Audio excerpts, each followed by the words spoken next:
Hello, everyone, and welcome back to DSP versus the Internet, episode 64. This is the final part. We're going through the submission tiers videos for this week, and I definitely want to check this video out because this is one that actually is in line with stuff that I have learned over the last few years about organic foods. There's so many people on this planet that are, my whole lifestyle has to be organic. I can't have any kind of chemicals, no genetically modified foods. Everything must be just organic and pure. And there's giant organic sections now at so many supermarkets. Every supermarket out here where I live in Washington State has a huge organic section. Okay? Let's hear from an actual doctor if actually this does anything. Because that's what he's going to talk about in this video. You ready? Here we go. Have you seen this label on your favorite foods and maybe even wondered what it meant? GMO is short for genetically modified organism, meaning a food whose DNA has been altered through genetic engineering. And if you're at all familiar with these GMO foods, you probably know they're really controversial. Got news for you, GMO tomatoes and GMO corn will kill you just as well. I believe there's a huge problem with GMO foods. The science is still inconclusive about GMOs. Nah, all of that is nonsense. The real problem is that they need to fire their PR team. You are fired, Piggy, you are fired, fired! Because they're a victim of a wildly successful fear-mongering campaign. The actual reality is GMOs have been produced in the US for about 30 years and are now a big part of our food system. More than 90% of certain staple crops like corn and soybeans are GMOs. Wow. The truth is, GMOs are incredibly valuable. They increase our output of affordable, nutritious food and offer us a way to actually make foods better. With GMOs, we can create crops that are healthier and are disease and drought resistant. Plus, there's ways to develop GMO crops that require less water and pesticides, reducing negative impact on the environment. And that's crucial because population growth and climate change already threaten our global food supply. Despite those benefits, GMOs have a pretty bad reputation. A 2020 survey found that only 27% of Americans believe GMO foods were safe to eat. Why? Let's take a deeper dive and see what all this controversy is Yeah, about. let's. We're starting to get evidence now in human beings that this could actually modify other genes in our bodies. Increased mortality, significant increase in the incidence of tumors or cancer. What? These ridiculous health claims have all come from a single rat study that has been so debunked. The Royal Society, UK's National Academy of Science, actually said that this study is flawed in many aspects of design, execution, and analysis, and that no conclusions should even be drawn from it. In fact, for over a decade, millions of people across the globe have been eating foods made from genetically modified crops without any reported health issues or even legal cases. What do you mean? Are you telling me there wasn't a mass extinction event that happened on Earth when people started eating GMOs? Really? I thought there was. Oh. It's like, wait a minute. If people were dropping like flies left and right, and we were like, what's going on? What's the root cause? And we did an analysis scientifically. Oh, it's because we're eating GMO foods. That's what's happening. Okay. But obviously that's not happening, right? So what in the holy hell is going on? Why are there celebrities and these pseudo-scientists coming out so anti-GMO, right? Gee, I wonder what it's doing to our children. Maybe that has something to do with the 400% increase of allergies. What? Research shows GMO foods are no more likely to cause allergies than non-GMO foods. Testing GMO crops for transferred allergens is required during development. GMO contains a Bt protein toxin, which is a plant-incorporated protective insecticide that pokes holes in the insect guts and has been shown to have a similar effect in animal studies. The protein Bt toxin does kill insects, but current research shows it isn't harmful to humans because our digestive systems actually destroy it. Just because something is problematic to one species doesn't mean it's problematic to all. Otherwise, Bear here would never let me eat chocolate. Part of what makes blatant misinformation around GMOs so popular is that they aren't just spread by obvious conspiracy theorists in fringe corners of the internet. But GMOs are also villainized by mainstream celebrities, health news sites, popular brands like Chipotle, and even famous advocacy groups like Greenpeace. Whenever I discuss GMOs online, there are two schools of thought that I frequently have to debunk. One is the skewed narrative focusing on natural food. First of all, there's no established definition of what natural food means. If it means food without artificial ingredients, then GMO foods can certainly be considered natural. For all the fear-mongering about toxins and chemicals, the reality is chemicals with long names may be totally safe, and natural ingredients may be deadly. You know, like cyanide or arsenic. It's not as simple as saying natural equals healthy. It's actually such a shame that so many are sharing their emotional opinions on the subject without even understanding it. Do you try to avoid GMOs in your diet? I do. There's just a vibration with GMOs. For me personally, just something that I don't particularly want to put into my body. What does GMO stand for? Genetically modified. I don't know. This also extends to the organic food label. For example, people often claim organic produce is healthier because it's not grown with pesticides. I cannot wait for this segment because this is what I keep telling people. The organic food movement is a sham. There's no benefit to eating organic over non-organic, but people will pay way more to get non-organic foods for some reason, or excuse me, to get organic foods for some reason. People swear by it. Like I said, I never noticed this when I lived in Connecticut, which is the East Coast of the United States. I never noticed this, but since I moved out here, for the last 10 years I have lived here in Washington State, every single grocery store I go to has a giant organic section.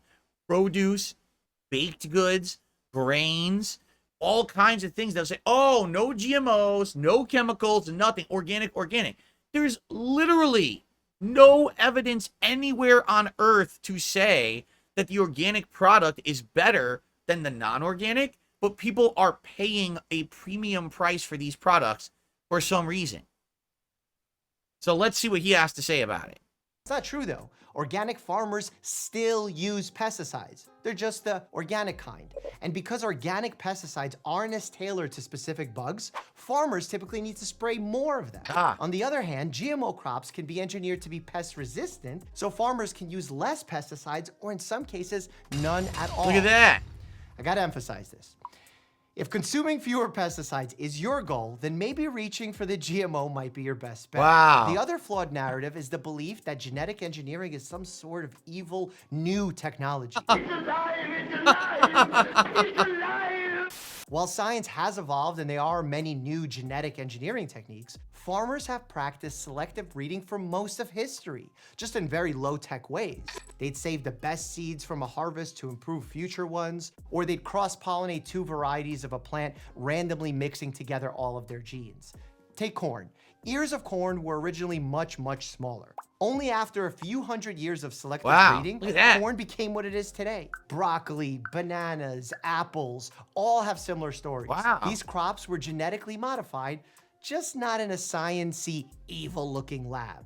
So the next time you go food shopping, remember most of the fruits and vegetables you see are genetically modified, even though very few of them are actually modern GMOs. Right. Now let's get to That's the idea of a classic genetic modification. It wasn't done in a lab. It wasn't done by a scientist. It was done by a farmer who said, oh, if I mix this and this comes out better. I'll just keep doing that to make it better and better. I mean, this has been done for thousands, if not hundreds of thousands, if not even longer than that, of years. But, oh, GMOs are bad. Do you have any fucking evidence of anything? Or do you just make shit up to spread conspiracy so you have, like, a meaning in life? Do you fucking think Gwyneth Paltrow needs to be up there talking about this shit? What the fuck is her purpose? Like, what is she doing? Right? What is going on? Root of the biggest controversy. The U.S. Food and Drug Administration requires that foods be labeled as GMO or genetically modified. And obviously, those won't be GMO foods. But a sneaky little way around this now is that food manufacturers are calling these genetically modified foods bioengineered. Without any real logic behind it, some groups have been increasingly vocal, lobbying for mandatory labeling of GMO foods with actual success in the political sphere, getting the USDA to approve GMO labeling. Even labeling foods to indicate the lack of GMOs has become cool. If you've been to Whole Foods lately, you might have seen a label that looks like this. It's all over the place. They're issued by an advocacy group called the Non-GMO Project. A food brand can get the label by paying for it and then passing on the extra cost to you. And shockingly, the label doesn't even mean the food is fully GMO free. Wow. It just means the GMO components don't exceed a certain threshold. You can find this label on some absolutely ridiculous products. Himalayan fine pink salt. Bro, salt doesn't have genes. It can't be genetically modified. It's like marketing gluten-free water. But what I fail to understand is, why are they doing this? Labeling GMO foods has been framed as a consumer right-to-know issue. But labeling ultimately biases shoppers against perfectly healthy and often more affordable foods. That's just bad practice. Wow. If the evidence says that GMO foods are as safe and healthy as other foods, then what's the purpose of the label? Adding food warnings that don't have any purpose can create alarm fatigue, where alarm bells become so commonplace that people start to ignore them. Just look at Prop 65 in California, where every single product has this sign warning you about cancer-causing compounds. Honestly, I might as well stick that plaque on my forehead. Look, I'm very much for consumers' right to know, and transparency is absolutely important if a consumer might need to change their behavior based on the information revealed or labeled. Someone with high blood pressure or diabetes might need to regulate their sodium or sugar intake. Cigarettes have warning labels to discourage people from smoking because we know they cause cancer. Right. But the scientific reality is that there's no action that someone needs to take based on a GMO label. It's there solely for marketing purposes. Yep. Bogging down our already inefficient food agencies with oversight of a pointless marketing label just seems silly. In fact, the FDA opposed labeling GMOs for years, except in the instance that a GMO product had nutritional differences from its non-GMO counterpart. That makes sense, but at least one group completely disagrees. I'll call that group celebrity quacks, famous people who have questionable beliefs about science. In 2015, Sarah Michelle Gellar, Jillian Michaels, and other celebs participated in PSAs for the pro-GMO food labeling organization Just Label It. You know, like Nike. Gwyneth Paltrow actually met with lawmakers that very same year to support mandatory labeling. In response to this celebrity activism, a group of moms, including scientists, farmers, and experts who call themselves grounded parents, wrote a letter explaining the basic concepts about genetic engineering, aka science, and asking the celebrities to become better informed. Boom! Dunked on. See, I wouldn't even ask that. I just asked the celebrities to shut the fuck up and go away. Go make a movie and leave the experts to be talking about stuff they're informed on because you're just an idiot. You know, the dumbass on screen, act, and then, well, please act smarter than you actually are, obviously, and leave us, you know, people who have to worry about this shit every day alone because we don't want to hear from you. We don't need Gwyneth Paltrow at the fucking government White House talking about this. You're a moron. Go fucking put on an Iron Man suit, you know, and fucking... and shut the fuck up. It was around the same time that Greenpeace also jumped on the anti-GMO bandwagon. They were such a famous and well-trusted environmental organization, they weren't even known for their anti-science positions. But in 2016, after their ridiculous anti-GMO stance, over 100 Nobel laureates published a plea to Greenpeace to basically shut up. There you go. Even some companies, including one of my favorites, have also supported going GMO free.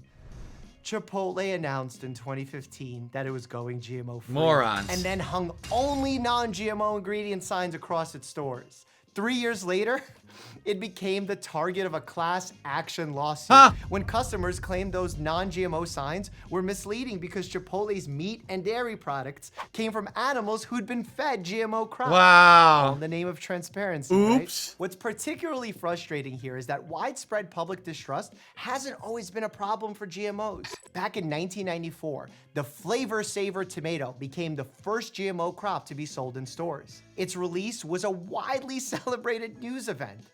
The 90s were a simpler time. The Flavor Saver was genetically engineered to stay firm and flavorful longer than regular tomato. Nice. The company behind the Flavor Saver wasn't legally required to label it as a GMO food, but decided to because they thought of it as a promotional tactic. Right. The Flavor Saver flew off the shelves when it first came out, but then it didn't quite live up to the promises of superior taste and texture and was eventually discontinued in 1997. The fact that the Flavor Saver wasn't a rousing success didn't ruin Americans' appetite for GMO foods. Public polling from that time found that most Americans accepted GMO foods and were even excited about them. But just a few years later, the tides of public opinion started to shift. By 2001, a poll found that 52% of people believed GMO foods were unsafe, and the needle hasn't moved much since then. So what happened to the GMO optimism captured in the 90s? What actually did happen? I'm curious. It's gonna. I'll tell you right now. The organics movement. There was an organics movement. All it is, it's not science. It's marketing. They want to sell you a more expensive product and make more profits on it with little to no benefit to you whatsoever. It's just marketing to make more money. It's a great lie. Some have speculated that the biggest factor might have been the rise of the natural and organic food movement, criticizing GMOs in order to better sell its own natural products. I don't know if that's the sole reason, but clearly the lack of knowledge by the general public is staggering. Yep. The thing is, genetic engineering, like any other technology, isn't inherently good or bad.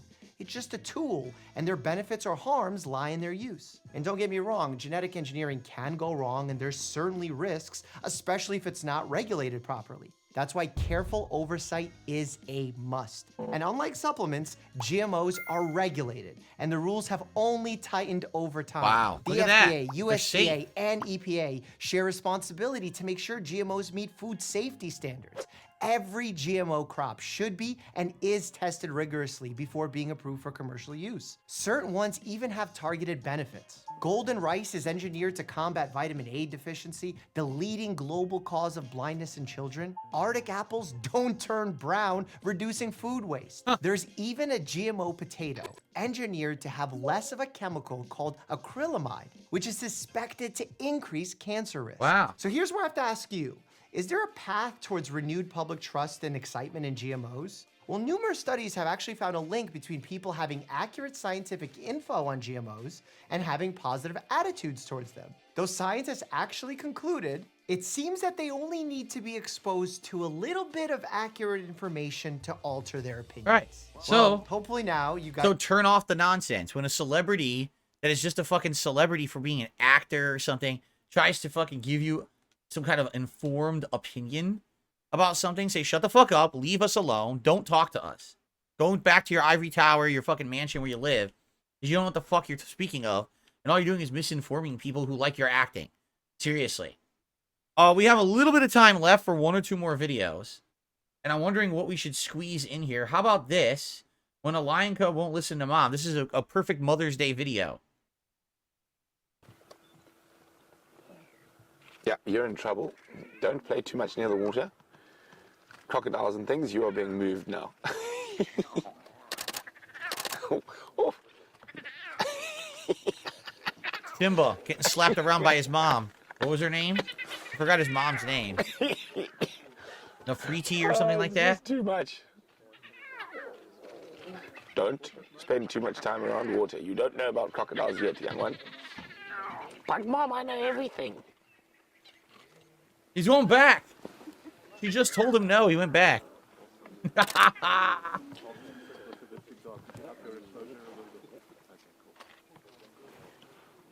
Sarabi? That's right. His mother's name was Gonna get in Sarabi. trouble again. That's right. Back at the water's edge. You obviously haven't learnt. Simba, God damn it. Get away. Look, get away. Yoink. Yoink fully lifts him. Because he won't listen. If you don't listen, you will be forced to listen. Now, even though that looks quite rough, it's incredibly gentle. Yeah, just enough force to lift and not using the teeth to bite, just to lift. The jaw power. Get away! Get Look! away from the water. Get away!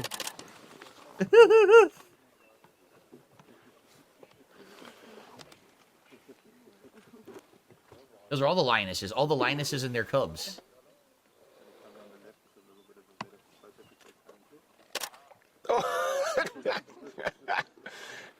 That is the one who's being reprimanded about going near water. Now, of course, water is quite dangerous due to the fact that most water in Africa holds the Nile crocodile. Ah, there you go. Maybe it's a lesson in water ethics and behavior. There's your Mother's Day video for today. All right, we'll do one more. I want to do something we haven't done. Like, we did that recently. We did these recently. We did this recently. What's this one? Why German bread is the best in the world. Okay, we have 2 minutes. What's up, Venom Snake? How you doing? 2 minutes. Let's find out why German bread is the best in the world. 2-minute video. Oh, God. What did I pick? German bread is the best in the world. What did I pick? The best in the world. The best in the world. What did I It is select? superior to all other kinds of bread in every way possible. In shape, in color, and of course, in taste.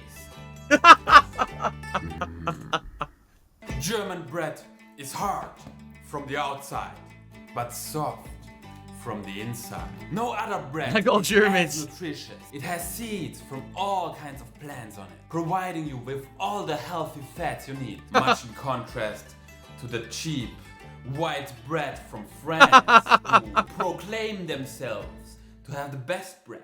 Does this look like the best bread? It is soft, it is squishy, and it is sweet. But German bread has also many other great qualities. You can use it as a weapon. Yes. The small Brötchen are very effective as a ranged weapon, making sure any burglar entering your house will not leave without a scar. And the infamous Leibbrot is super effective for close combat. Much in contrast to the weak French baguette. No one will be scared of a baguette. And not to mention the squishy, soft croissant, which is basically useless in every way possible. But the fun doesn't end here. Just leave a light bread for a few days outside and you can use it very effectively as a tool. There is no nail in the world that will not budge to a light bread. And if you are still not convinced that German bread is the best in the world, you can challenge me with your cheap French bread to a tournament. Of course, until death. I will be ready. Is that it? That's it? That was it. Yo. All right. I'm just sad he didn't have much to say about the pretzel. All right, guys, that's a good place to end. That was a good final video for DSP versus the internet for this week. Good variety of videos again submitted. I'm happy. I think what I might do, like every week, for the last part, I might do that. I might try to find a video or two that I really like and I want to watch myself that we didn't get to and pick it, because that way I feel like the last video will always have some interesting stuff. Like that GMO video I really wanted to watch, and I'm glad I did. So anyway, thank you very much for watching. And again, if you want to be part of the fun of this show, please become a member today. If you become an ultra member, we are guaranteed to watch your video submissions. If you become a standard member, or excuse me, if you become a submissions member, then you get into this randomized playlist that we just picked and choose videos from. And thank you to all the members out there who support this channel. You are the main source of support that I get on the channel. Also, thanks to all of you who were here live and hung out with me today. I hope you enjoyed. And to those who supported the stream in any other way, went above and beyond. Thank you, guys. I'll see you next week for another episode of DSP versus the Internet. Peace out, and I will see you then.